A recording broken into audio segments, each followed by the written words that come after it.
जय हिंद दोस्तों, मैं भूपेन नामदेव। कैसे हो आप लोग? आशा करता हूँ आप लोग अच्छे होंगे और अपनी तैयारी अच्छे से कर रहे होंगे। जैसा कि आप स्क्रीन पर देख रहे हो, यह पेपर एसएससी जीडी का प्रीवियस ईयर का पेपर है। यानी जो आपकी पिछली वैकेंसी एसएससी जीडी की निकली हुई थी, उसका पूरा ये आंसर की है। तो आज हम हिंदी के सेक्शन को, हिंदी के पार्ट को सॉल्व करने वाले हैं। इसके अलावा अगर आप जीके, जीएस, रीजनिंग और मैथ के प्रीवियस ईयर के पेपर देखना चाहते हैं तो आप वीडियो प्लेलिस्ट पर जाकर देख सकते हैं। ये आप देख सकते हो, ये आपका एग्जाम डेट दे रखा है। आपका 11 जनवरी 2023 का ये पेपर है। एग्जाम टाइम आपका सेकंड शिफ्ट का पेपर है। सब्जेक्ट में आप देख सकते हो कांस्टेबल जीडी एग्जामिनेशन 2022। तो पिछली वैकेंसी आपका 2022 में निकली हुई थी। तो चलिए दोस्तों, हम हिंदी के सेक्शन को सॉल्व करने वाले हैं, इसलिए चलते हैं इसके हिंदी के सेक्शन के ऊपर। अगर आप यह प्रीवियस ईयर का पेपर सॉल्व करोगे तो आपको आसानी से जो आपका अगला एग्जाम एसएससी जीडी का फरवरी 2024 में होने वाला है, उसमें आप ज़्यादा से ज़्यादा अंक हासिल कर पाओगे और अच्छे से प्रैक्टिस कर पाओगे। और आपको पता चल जाएगा कि भाई हिंदी में जो प्रश्न पूछे जाते हैं उन प्रश्नों का लेवल क्या रहता है, क्या प्रश्न कठिन पूछे जाते हैं या सरल पूछे जाते हैं।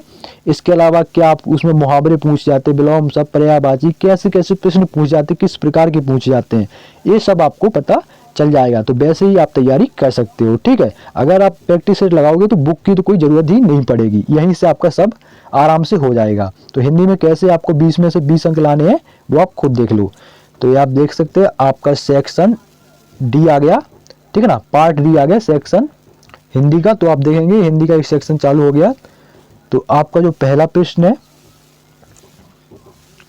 रिक्त स्थान की पूर्ति उचित संज्ञा शब्द से कीजिए। तो पहला आपका वाक्य है, डैश तरल अवस्था में होता है। तो आपका ऑप्शन दिए गए हैं, सुंदरी, वह, कुछ, पारा। तो कौन आपका तरल अवस्था में होता है? तो जो आपका पारा होता है वो आपका तरल अवस्था में पाया जाता है। पारा एक आपकी धातु है। अगर आपने हाई स्कूल में पढ़े होंगे धातु और अधातु के चैप्टर, या मैडलिप की आपने सारिणी पढ़ी होगी, तो उसमें आपका पारा के बारे में बताया गया है। तो पारा जो होता है वो आपका तरल अवस्था में पाया जाता है, यानी जली मतलब तली, जो आपका जैसे पानी होता है ना, तो वैसे ही आपका पारा भी पाया जाता है तरल अवस्था में। इसके अलावा अगर आप अदर ऑप्शन एक्सप्लेन करोगे पारा को छोड़कर, जैसे कि कुछ, तो कुछ तरल अवस्था में होता है, तो ये कोई मैच नहीं कर रहा। वह तरल अवस्था में होता है, तो ये भी मैच नहीं कर रहा। सुंदरी तरल अवस्था में होता है, तो ये भी मैच नहीं कर रहा। लेकिन अगर पारा देखोगे, पारा तरल अवस्था में होता है, तो ये बिल्कुल आपका सही होगा। अगला देखो वीडियो दोस्तों, यार पूरा देखना। कुछ अगर आपको लगता है नहीं समझ में आता तो जरूर आप कमेंट बॉक्स में पूछ सकते हो। तो देखिए आपका अगला प्रश्न क्या है, स्वर्ग का पर्यायवाची शब्द इनमें से क्या होगा? तो आपको स्वर्ग का पर्यायवाची बताना है। तो स्वर्ग का पर्यायवाची होता है देवलोक। क्या होता है? देवलोक। देवलोक के अलावा भी आपके स्वर्ग के पर्यायवाची होते हैं त्रिदेव, त्रिदशालय और सुरलोक, ठीक है। तो स्वर्ग का पर्यायवाची होगा देवलोक। इसके अलावा जो आपके 3 पर्यायवाची दिए गए हैं, जिसमें आपका क्षितिज जो पर्यायवाची होता है वो होता है आपका सीमा का, दायरा का, परिधि का, ठीक है। और जो ब्रह्मांड होता है, तो ब्रह्मांड किसका पर्यायवाची है? ब्रह्मांड आपका दुनिया, जगत या विश्व का पर्यायवाची कहलाता है, ठीक है। तो ऑप्शन 1 बिल्कुल सही होगा। अगला देखिए, निम्न में से किस वाक्य में गंगा के सही पर्यायवाची शब्द का प्रयोग हुआ है? तो आपको गंगा का पर्यायवाची शब्द बताना है। तो गंगा का जो पर्यायवाची शब्द होता है वो होता है आपका देव नदी। देव नदी का जल पवित्र होता है। तो पवित्र से अपन को कोई मतलब नहीं है, ठीक है ना, वो तो आपका एक वाक्य बनाया गया है। उसमें मोस्टली क्या पूछा है? गंगा। तो गंगा का पर्यायवाची होता है देव नदी। क्या होता है? देव नदी, ठीक है। तो ऑप्शन 4 बिल्कुल सही हो जाएगा। इसके अलावा वेदवती, तो वेदवती आपका गंगा का पर्यायवाची नहीं होता, ना कालगंगा आपका होता है, ना कलिंदी होता है, ठीक है। लेकिन देव नदी जो वो आपका गंगा का पर्यायवाची है। इसके अलावा गंगा के पर्यायवाची होते हैं देव भागीरथी होता है, अलकनंदा भी होता है, और आपका अमृत रंगिनी भी आपका गंगा का पर्यायवाची होता है। तो ऑप्शन 4 बिल्कुल सही होगा। बढ़ते हैं अगले प्रश्न की ओर। भारत देश के रहने वाले बहुत सारे लोग गौतम बुद्ध के अनुयायी थे, यानी समर्थक थे। वाक्य में प्रयुक्त अनुयायी का विलोम शब्द क्या है? तो इसका विलोम शब्द पूछा है। तो अनुयायी माने में से जैसे मैं पहले बताया कि अनुयायी माने होता है समर्थक, तो समर्थक का आपका विलोम शब्द क्या होता है? विरोधी। ठीक है ना, तो ऑप्शन 1 बिल्कुल आपका सही होगा। ठीक है, इसके अलावा ये आपके ऑप्शन गलत होंगे। पुजारी, ये कोई आपका मैच ही नहीं खा रहा, खुद आप देख लो, लॉजिक ही नहीं लग रहा। अगला देख लो, वीर और साहसी पुरुष साधारण नहीं होते अपितु डैश प्रतिभा से युक्त होते हैं। तो क्या होते हैं? विलक्षण प्रतिभा से वो योग होते हैं। ठीक है ना, किससे? विलक्षण प्रतिभा से योग होते हैं। तो आपका साधारण का विलोम शब्द होता है विलक्षण। तो ऑप्शन 3 बिल्कुल आपका सही होगा। साधारण का एक विलोम शब्द और होता है असाधारण। ठीक है, तो आपको इसमें कंफ्यूज नहीं होना, लेकिन उसमें दिया भी नहीं है असाधारण। अगला देखो, दादा दादी का सबके जीवन में पूजनीय स्थान होता है। उपयुक्त वाक्य किस भाग में अशुद्ध वर्तनी वाला शब्द है? तो कौन सा अशुद्ध है ये आपको बताना है। तो आपका पूजनीय स्थान ये आपका अशुद्ध है। ठीक है, तो ऑप्शन 2 आपका बिल्कुल सही होगा। अगला देखो, निम्नलिखित वाक्यांश के लिए उपयुक्त शब्द का चयन करें, चयन विकल्पों में से कीजिए। तो आपका जो वाक्य दिया गया है, जो प्रमाण द्वारा सिद्ध ना हो सके, मतलब प्रमाण यानी जो आपके साक्ष्य होते हैं, सबूत हैं, जो सबूत द्वारा सिद्ध ना हो सके या जो प्रमाण द्वारा सिद्ध ना हो सके, उसको क्या कहते हैं?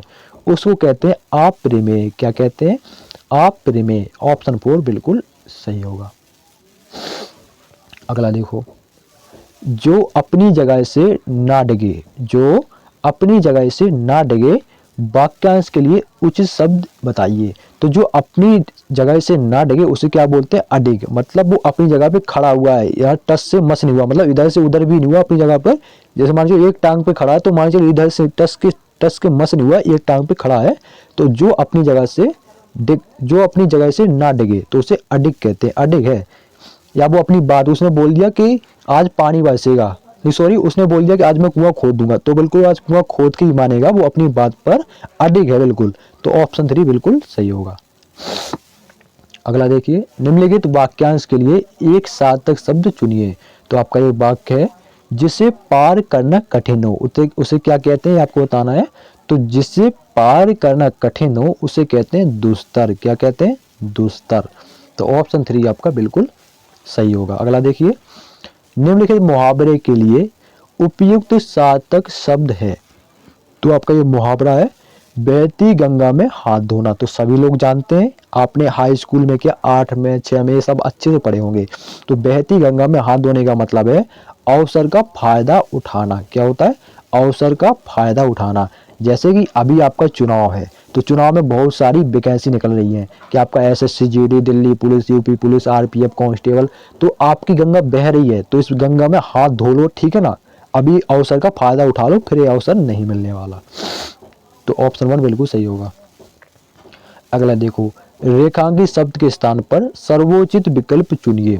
तो आपका ये वाक्य है, आवश्यक काम में रत रहने के कारण मुझे अवकाश नहीं मिला। तो रत के स्थान पर कौन सा जो आपका ऑप्शन है वो सबसे बेस्ट लगेगा।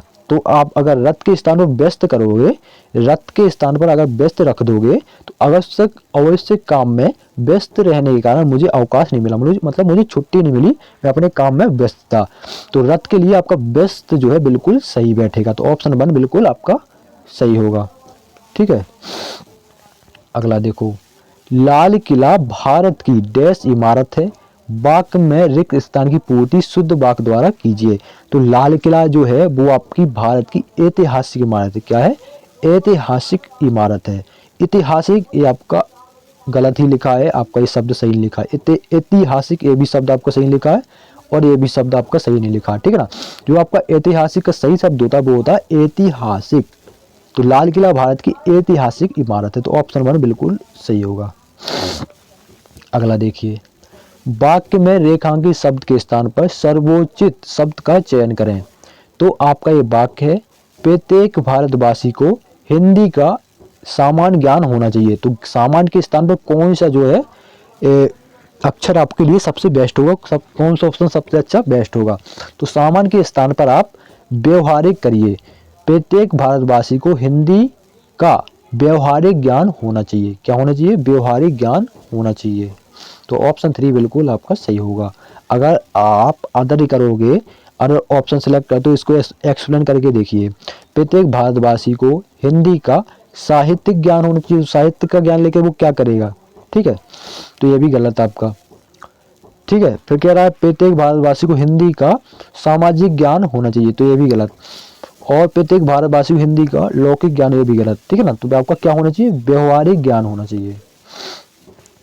अगला देखो, निम्नलिखित में से कौन सा वाक्य संज्ञा के प्रयोग की दृष्टि से शुद्ध है। तो संज्ञा की प्रयोग की दृष्टि से आपका ऑप्शन 4 बिल्कुल सही है। रघुवीर मेरा अग्रज है, मतलब रघुवीर मेरा बड़ा भाई है, ठीक है ना। तो ऑप्शन जो 4 है बिल्कुल आपका ये वाक्य बिल्कुल सही है, इसमें कोई त्रुटि नहीं है। अगला देखो, ऊंट के मुंह में पान भरना, रेखांकित वाक्यांश के शब्द तो शुद्ध वाक्यांश होगा। तो आपने मुहावरा सुना होगा, ऊंट के मुंह में जीरा देना, ठीक है ना। पान भरना आपने कभी सुना है, नहीं सुना है ना। एक तो यह ऊंट के मुंह में जीरा, तो आपका ऑप्शन 4 बिल्कुल सही होगा। ऊंट के मुंह में जीरा देना, मतलब ऊंट है, ऊंट का इतना भारी पेट है, ठीक है ना, और ऊंट को चाहिए खाने को ज्यादा, और तुम दे रहे हो एक जीरा, जीरे से उसका पेट भर जाएगा क्या, क्या, ठीक है। तो ऑप्शन 4 बिल्कुल सही होगा। अगला देखो, अगला आपका कॉम्प्रिहेंशन है, जो कि आपका 99% आपका हर प्रीवियस ईयर में आपका हर SSC-GD के एग्जाम में हिंदी में 5 अंक का आपका कॉम्प्रिहेंशन यानी गद्यांश या आपका पैराग्राफ पूछा जाता है। तो चलिए दोस्तों इसको स्टार्ट करते हैं। 5 अंक का ही आता है, कंपलसरी है बिल्कुल, पढ़ेंगे इसको। बाबा जी भी मनुष्य ही थे, अपनी वस्तु की डैश दूसरे के मुख से सुनने के लिए उनका हृदय अधीर हो गया था। तो बाबा जी भी मनुष्य थे, अपनी वस्तु की प्रशंसा, क्या प्रशंसा यानी प्रशंसा मतलब आपकी अच्छाई, ठीक है ना, आपकी बड़ाई करना, तो आपकी वो प्रशंसा कहलाती है।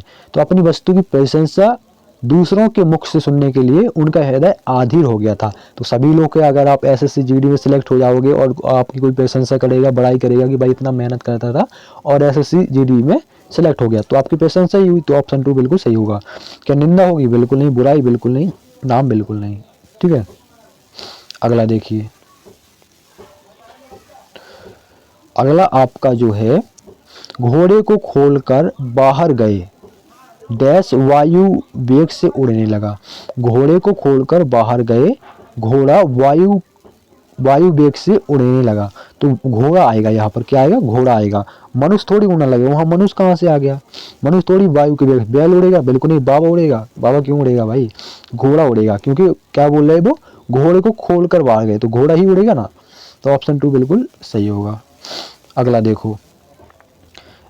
देखो आपका, डैश चाल देखकर खड़ग सिंह के हृदय पर सांप लौट गया आएगा, लेकिन देखो डैश के स्थान पर आ गया, उसकी चाल देखकर, क्या उसकी चाल देखकर खड़ग सिंह के हृदय पर सांप लौट गया, ठीक है। तो उसकी आपका बिल्कुल सही है। इसके अलावा अगर आप ऑप्शन 2 अगर आप एक्सप्लेन करोगे तो वो किसकी चाल देखकर, तो किसकी, क्या घोड़े की, तो उसकी चाल देखकर, तो आपका ऑप्शन 1 सही है। मेरी चाल देखकर, सबकी चाल देखकर तो कोई मैच नहीं कर रहा, तो उसकी चाल देखकर, ठीक है। अगला देखो, तो यहाँ सांप ही आएगा, लौट गया, क्या बोला था मैं, लौट गया, तो आपका वह चौथा देखो, डैश गया, क्या गया, लौट गया, चाल देकर खड़ग सिंह के हृदय पर सांप लौट गया, तो यह मुहावरा भी है, लौट गया, ठीक है ना। तो ऑप्शन 4 आपका बिल्कुल सही होगा, ठीक है। अगला देखो, अगला और आखिरी, वह डाकू था और जो वस्तु उसे पसंद आ जाए उस पर वह अपना अधिकार समझता था। तो क्या समझता था, वह समझता था अपना अधिकार। हम मतलब 2-3 लोग थोड़ी हैं, मुझे अपना अधिकार समझता था, ये मैच नहीं कर रहा, मैं अपना अधिकार समझता है, ये भी मैच नहीं कर रहा, तो वह अपना अधिकार समझता था। तो ऑप्शन 1 बिल्कुल सही होगा। तो ये थे हिंदी के प्रश्न। आपको कैसा लगा वीडियो जरूर बताओ, कुछ मिस्टेक हुई हो तो जरूर बताएं, ताकि आपको अच्छे से एक्सप्लेन कर सकूं। इसके अलावा आप वीडियो को लाइक भी कर सकते हैं, शेयर भी कर सकते हैं। मिलते हैं किसी नेक्स्ट वीडियो में, तब तक के लिए जय हिंद।